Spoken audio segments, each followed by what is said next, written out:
মা বলছেন, যে অল্পেতে তুষ্ট থাকে তার কাছে এই পৃথিবীর সব কষ্ট সহজ হয়ে যায়। মা বলছেন, ভালোবাসায় সব কিছু হয়, জোর করে কায়দায় ফেলে কাউকে দিয়ে কিছু করানো যায় না। মা বলছেন, যিনি ব্রহ্ম তিনিই শক্তি আর তিনিই মা। দরকার নেই ফুল চন্দন ধূপ বাতি উপাচারের। মাকে আপন করে পেতে শুধু মন দিয়ে মাকে ডাকো। মা বলছেন, কাজ করা চাই বই কি, কর্ম করতে করতে কর্মের বন্ধন কেটে যায়, তবে নিষ্কাম ভাব আসে। একদণ্ড কাজ ছাড়া থাকা উচিত নয়। মনটাকে বসিয়ে আলগা না দিয়ে কাজ করা ঢের ভালো। মন আলগা পেলে যত গোল বাঁধায়। কাজই লক্ষ্মী, কাজেতে দেহ মন ভালো থাকে। একদণ্ড কাজ ছাড়া থাকা উচিত নয়। চিরদিন কেউ সুখে থাকবে না, সব জন্ম কারো দুঃখে যাবে না। কর্মফল ভুগতে হবে, তবে ঈশ্বরের নাম করলে যেখানে ফল সিধুত সেখানে ছুঁচ ফুটবে। আমাদের জগৎজননী মা শারদা বলছেন, আর কেউ না থাক, সব সময় জানবে তোমার একজন মা আছে। এমনকি স্বামী বিবেকানন্দ, যিনি পাশ্চাত্যে বেদান্ত প্রচার করেছেন, মোক্ষলাভের পথ দেখিয়েছেন, তিনিও বলেছিলেন, জগৎ কল্যাণ হেতু মায়ের আশীর্বাদ প্রয়োজন। মা সহজেই কৃপা করেন। আমি এমন প্রাচীন সাধুকে জানি, যার কাছে কেউ কোনো সমস্যা নিয়ে এলে তিনি বলতেন, মাকে বলো, মা সহজেই কৃপা করেন। একবার ভক্ত জননী শ্রীমা খুব সকালবেলা গোয়াল বাড়িতে দুধ আনতে গিয়েছিল। তার বাতের ব্যথায় হাঁটতে কষ্ট হচ্ছিল। জিজ্ঞাসা করতে বলেছিলেন, কলকাতা থেকে আমার সন্তান কজন এসেছে, তাদের সকালে চা খাওয়ার অভ্যাস, তাই দুধ নিতে এসেছি। অসুস্থ শরীরে নিজের হাতে তাদের বিছানার চাদর পর্যন্ত কেচেছিলেন। ভক্তরা আঁতকে উঠে বলেছিল, এ কি করছেন? মা উত্তর দিয়েছিলেন, ময়লা বিছানাতে ছেলেরা শোবে কি করে? কষ্টকে তিনি কখনো কষ্ট বলে মনে করেননি। মা বলছেন, আমি যে মা গো, মায়ের ছেলে করবে না তো কে করবে? আমার ছেলে যদি ধুলো কাদা মাখে, আমাকেই তো ধুলো ঝেড়ে কোলে নিতে হবে। কেউ মা বলে এসে দাঁড়ালে তাকে ফেলতে পারবো না। যদি শান্তি চাও, মা কারো দোষ দেখো না, দোষ দেখবে নিজের। শ্রীমা বলেছেন, যা পেয়েছিলে তাকে আরও যত্ন করে রাখো, নইলে সেটাও হারিয়ে যাবে। যা পাচ্ছ তাকে সাদরে গ্রহণ করো, নইলে দুকুল হারিয়ে যাবে। যা পাবে তার জন্য স্বপ্ন দেখে যাও, নইলে পিছিয়ে পড়বে। মা সারদা দেবী বলেছেন, দেখো মা, ঠাকুরকে আপনার ভেবে বলবে, এসো বসো নাও খাও, আর ভাববে তিনি এসেছেন, বসেছেন, খাচ্ছেন। আপনার লোকের কাছে কি মন্ত্রতন্ত্র লাগে? ওসব হচ্ছে যেমন কুটুম এলে তাদের আদর যত্ন করতে হয়, সেই রকম। আপনার লোকের কাছে ওসব লাগে না। তাকে যেমনভাবে দেবে তেমনিভাবেই নেবেন।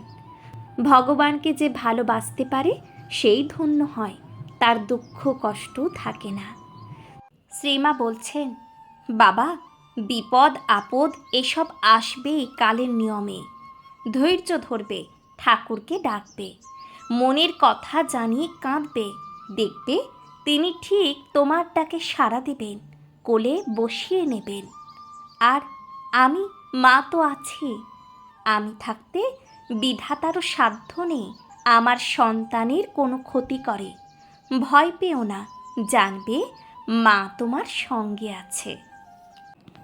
শ্রীমা বলেছেন, হেরে যাব বলে পথ চলা শুরু করিনি।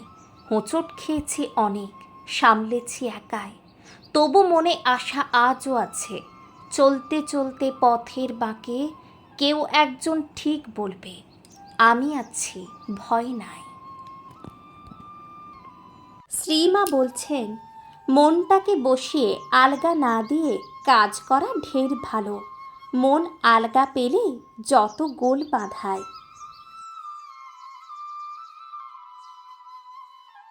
মা বলছেন, যখনই দুঃখ পাবে মনে মনে একটা কথা জানবে, তোমাদের আর কেউ না থাকুক, একজন মা অবশ্যই আছে। মা বলছেন, যখনই দুঃখ পাবে মনে মনে একটা কথা জানবে, তোমাদের আর কেউ না থাকুক, একজন মা অবশ্যই আছে। মা বলছেন, ভয় কি বাবা, সর্বদাই জানবে যে ঠাকুর তোমাদের পেছনে রয়েছে, আমি রয়েছি, আমি মা থাকতে ভয় কি। এক মহিলা মায়ের নিকট দীক্ষা গ্রহণ করায় তাদের পারিবারিক গুরু তাকে শাপ দিয়েছিলেন। মহিলা শঙ্কিত হয়ে কথাটা মাকে জানালে মা তাকে অভয় দিয়ে বলেছিলেন, যে ঠাকুরের শরণাগত হয় তার ব্রহ্ম শাপেও কিছু হয় না, তোমার কোনো ভয় নাই।